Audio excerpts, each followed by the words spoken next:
বেড়ে চলা উষ্ণতায় লাগাম দিতে যুগান্তকারী পদক্ষেপ।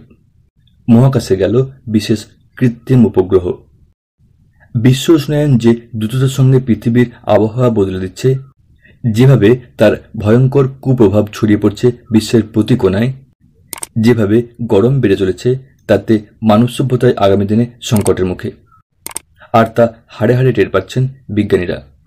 তাই তারা যত দ্রুত সম্ভব, কার্যত যুদ্ধকালীন তৎপরতায় তাতে লাগাম দিতে চাইছেন, না হলে বিপদ এড়ানো অসম্ভব হয়ে উঠতে পারে। বিশ্ব উষ্ণায়নের বীজ লুকিয়ে আছে গ্রিনহাউস গ্যাসে। গ্রিনহাউস গ্যাস হল carbon dioxide, methane, chlorofluorocarbon, nitrous oxide, ozone এবং জলীয় বাষ্প। পৃথিবীর নানা প্রান্ত থেকে নির্গত কার্বন ডাইঅক্সাইড এবং মিথেন সেই গ্রিনহাউস গ্যাস, যা এই বিশ্ব উষ্ণায়নের মূল কারণ।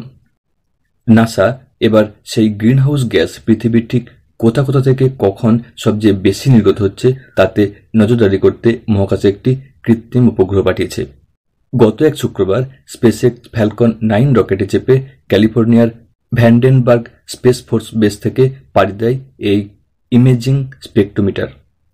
কৃত্রিম উপগ্রহটির নাম তানাজার-1। তার কাজ মহাকাশ থেকে পৃথিবীর সব প্রান্তে নজর রাখা।